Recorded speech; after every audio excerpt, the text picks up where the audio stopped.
할렐루야, 3월 1일 금요일입니다. 오늘 여러분들과 함께 나눌 말씀은요, 요한복음 8장 2절에서부터 30절의 말씀입니다.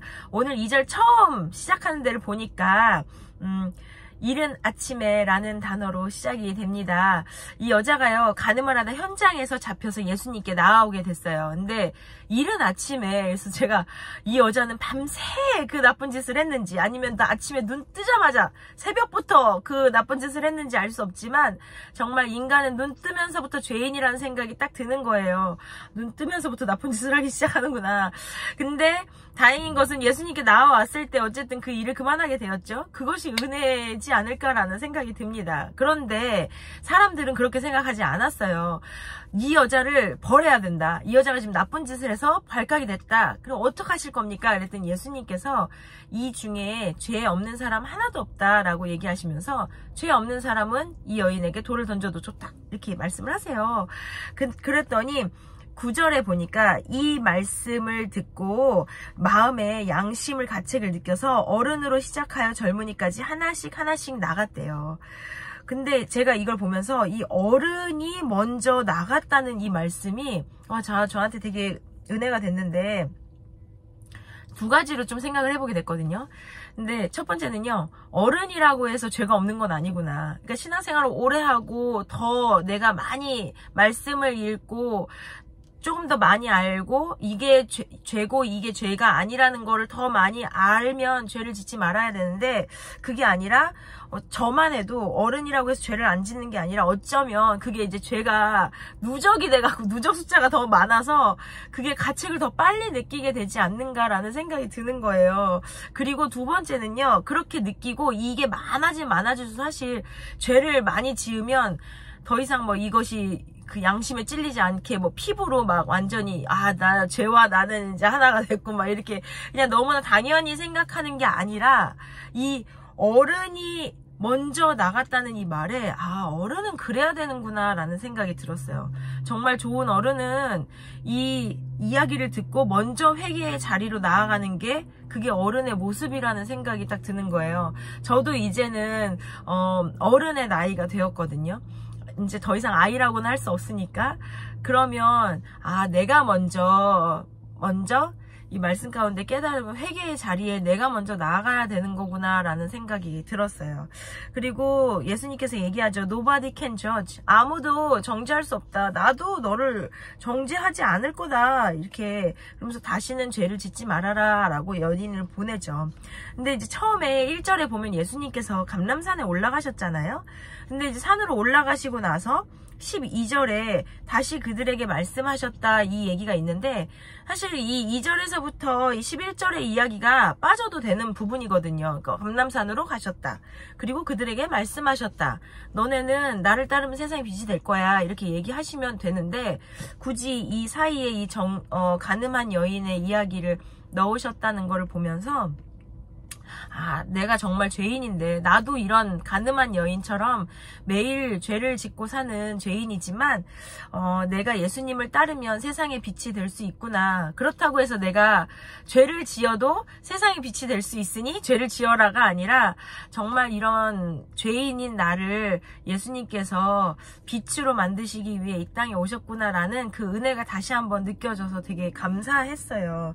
그리고 이 말씀 가운데 보면 예수님이 기준이시고 예수님이 참되시고 또 하나님이 예수님을 보내셨고, 근데 이제 하나님이 예수님이시고, 그러나 이 모든 것들을 사람들은 알지 못했대요. 그러니까 이제 하나도 깨닫지 못하는 거죠. 그러면서 이제 23절에 예수님이 정확하게 예수님의 정체성에 대해서 딱 이야기를 해주시는 거예요. 너네는 아래에서 왔고 나는 위에서 왔어. 너네는 이 세상에 속해 있고 나는 이 세상에 속해 있지 않아 라고 얘기를 하죠. 근데 이렇게 믿지 않으면 이 죄의 대가는, 그러니까 믿지 않으면 그 대가는 죽는 거라고 이야기를 하고 계세요. 그리고 이런 예수님인데, 하늘에 속해져 있는 예수님임에도 불구하고 예수님을 보면 28절에요. 그 28절 뭐냐면요.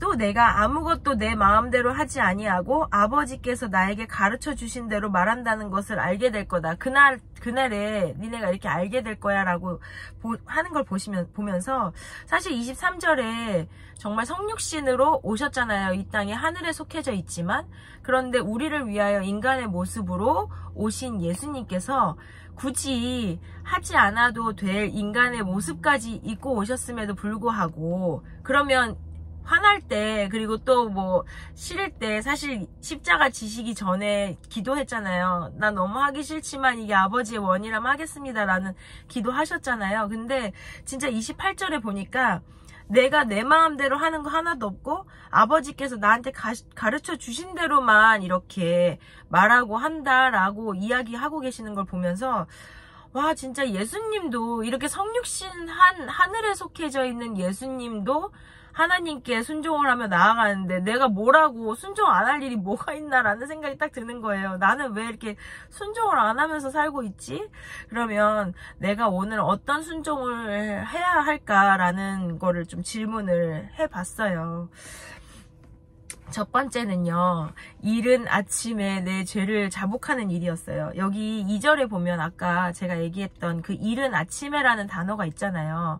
근데 이 여인이 이른 아침에 예수님께 나아오지 않았다면 이 죄가 어쩌면 하루 종일 계속 지속되었을지도 모른다는 생각을 해봐요. 저도 이제 죄라고 딱 표현하는 막 아주 그냥 이렇게 뭐 범죄, 살인 뭐 이런 건 아니지만 하나님을 사랑하지 않는 순간, 하나님을 온전히 의지하지 않고 나를 의지하는 순간이 사실은 24시간 살면서 보면 나를 의지하는 순간이 더 많은 것 같다는 생각이 들거든요.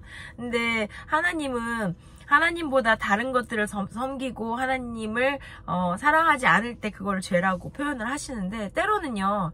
제가 막 유튜브를 보고 드라마를 보고 이런 게 그냥 나의 피로, 나의 육신, 나 이런 거 꼭 봐야 돼요. 막 이러면서 막 핑계를 대면서 보는데 때로는 이거 너무 좋아서 할 때도 있지만 때로는요. 나 이거 누가 좀 그만하라고 얘기해 줬으면 좋겠다. 나 이거 정말 잘못하고 있는 건데 라는 그런 죄를 짓고 있을 때가 있어요. 뭐 남의 욕을 한다든지 만나서 좋지 않은 이야기들을 막 하고 당을 짓고 팔을 짓고 막 이런 이야기들을 할 때 문득 제가 이런 얘기는 여기서 하는 게 안 맞는 것 같은데 누가 좀 그만하라고 얘기하든지 아니면 이 모임이 좀 그만되었으면 좋겠다라는 생각을 속으로 막 할 때가 있거든요.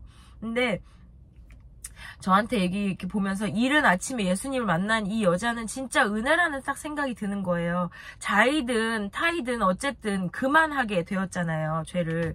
그래서 제가 이른 아침에 예수를 만나는 것이 은혜고 그러기 위해서 내가 이른 아침에 큐티를 해서 나의 죄를 매일 자복하면서 시작을 해야 되겠구나. 그래야 자이든 타이든 더 이상 이렇게 묶여있던 죄에 계속 이렇게 나아가는 것이 아니라 하나님을 더 바라볼 수 있는 그래서 죄를 짓지 않는 삶을 살 수 있겠구나라는 생각이 들었어요. 그래서 그런 순종, 이른 아침에 큐티하면서 예수님을 만난 순종을 해봐야 되겠다. 이게 첫 번째였고 두 번째는요. 어둠 속을 다니지 말고 빛을 따라라 라고 이야기하고 계시잖아요. 12절에. 그래서 어둠에 다니지 말아야 된다. 의도적으로 나쁜 곳이라 생각이 들면 거기는 가지 말아야 된다는 생각이 딱 드는 거예요. 근데 제가 이번에 생일인데 이제 책을 하나를 선물 받았는데요. 거기 책에도 그렇게 나오더라고요. 생각을 하고 행동을 해서 무언가 변화되는 게 아니라 행동을 먼저 시작하면 그것이 변화된 것으로 나타난대요. 근데 대부분 생각에서 머무르고 행동을 하지 않기 때문에 그게 변화되지 않는다라고 이야기를 하고 있더라고요. 그래서 어둠 속을 다니지 말고 빛을 따라라라는 것은 생각으로는 너무 잘 알잖아요. 죄를 짓는 곳에 내가 가지 말아야지 라고 생각을 하지만 그걸 생각한 것을 행동으로 옮기는 거는 결단이구나, 그게 순종이구나 라는 생각이 들어서 그냥 행동으로 이런 일들이 있을 때는 그냥 다니지 말아야 되겠다는 생각을 했습니다. 그리고 세 번째는요. 판단하지 않는 거, 정죄하지 않는 거. 예수님도 하지 않으셨던 정죄를 내가 뭐라고 정죄를 하고 있는가라는 생각이 들었어요. 그런데 15절에 보면 예수님께서 이해는 해주세요. 너희는 육체를 따라 판단한다. 그러니까 어쨌든 육체를 입고 있으면 이런 판단이 자연스럽게 되는 것 같아요. 그렇지만 우리는 빛을 따르기 때문에 저는 빛을 따르는 있기 때문에 이런 판단을 하지 않아야 되겠다라는 생각을 해보게 됐어요. 그럼 이런 순종이 있을 때 하나님 분명히 이것을 기뻐하실 일이라고 말씀을 해주시고 계시고, 이거에 대한 결과는 어떠냐면 더 이상 혼자가 아니다. 나를 혼자 내버려 두지 않고 항상 함께 하신다라고 얘기하고 계세요. 이런 순종이, 그러니까 정말 작은 순종이지만 이런 순종을 제가 했을 때 하나님께서 동행해 주시고, 또 두 번째 혜택이 있는데요.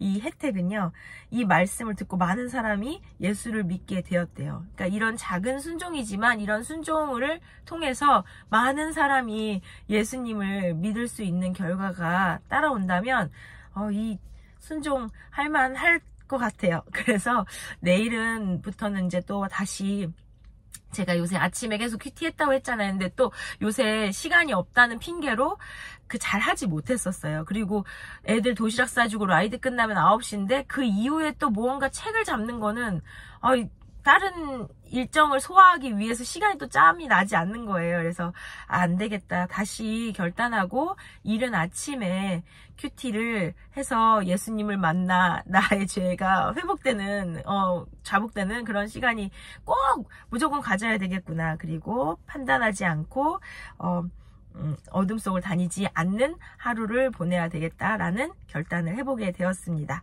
여러분들은 어떤 메시지를 오늘 말씀 가운데 받으셨는지 궁금합니다. 여러분들도 말씀 가운데 늘 승리하시고 화이팅 하시고, 그래서 예수님을 만나 여러분들의 죄가 이제 끊어지고 더 이상 죄를 짓지 않는 그런 은혜로운 하루, 그렇지만 우리는 빛이신 예수님께 따르기만 하면 빛이 되기 때문에 그런 예수님을 따르는 하루가 되셨으면 좋겠습니다. 여러분 사랑하고 축복합니다.